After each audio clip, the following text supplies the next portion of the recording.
नमस्ते। आज हम एक बड़ी ही दिलचस्प कहानी में गोता लगाने वाले हैं। एक ऐसी कहानी जो हमारे कर्मों और उनके नतीजों के बारे में है। और ये कहानी घूमती है एक कुत्ते, एक राजा और कर्म के एक बहुत ही गहरे रहस्यमय चक्र के चारों ओर।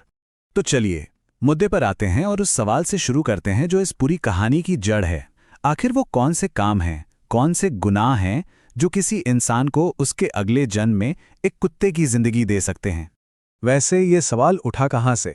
असल में इसकी शुरुआत होती है एक बहुत ही छोटी सी लेकिन गहरी घटना से। देवी राधा एक भूखे कुत्ते को देखती हैं जिसे खाना नहीं दिया जाता, और बस इसी बात से उनके मन में एक जिज्ञासा पैदा होती है जो हमें इस पूरी कहानी की तह तक ले जाएगी।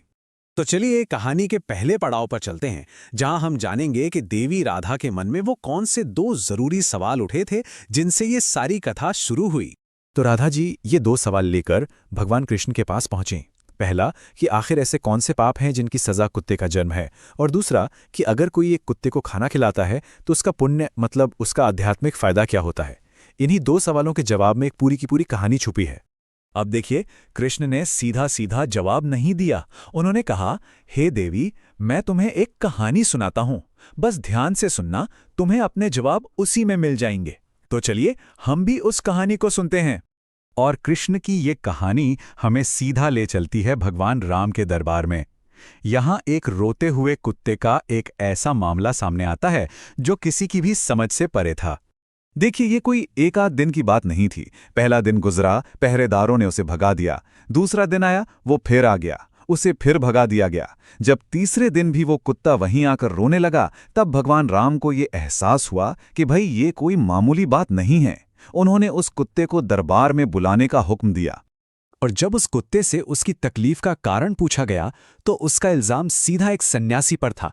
उसने कहा कि उस सन्यासी ने बिना किसी वजह के उससे पत्थर मारा और उसकी टांग तोड़ दी।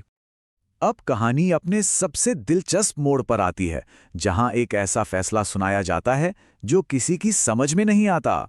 दरबार में न्याय की प्रक्रिया तो शुरू होती है, लेकिन जो नतीजा निकलता है वो सबको हैरान कर देता है।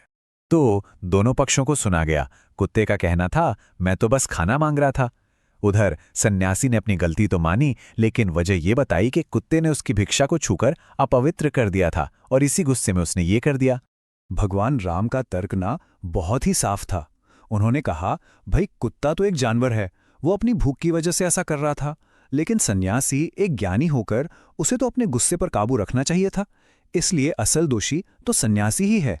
और फिर कहानी का सबसे बड़ा ट्विस्ट आता है, जब राम ने कुत्ते से पूछा कि बताओ इस सन्यासी को क्या सजा दी जाए, तो कुत्ते ने जो मांगा उसे सुनकर पूरा दरबार सन्न रह गया। उसने कहा, प्रभु, इस सन्यासी को किसी शहर का राजा बना दीजिए।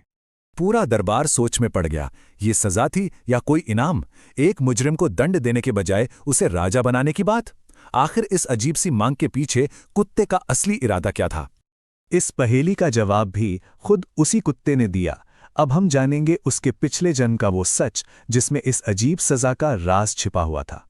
जब सब लोग हैरान परेशान थे, तो कुत्ते ने ही अपनी इस मांग के पीछे की वजह बताई और अपने पिछले जन्म की कहानी सुनानी शुरू की।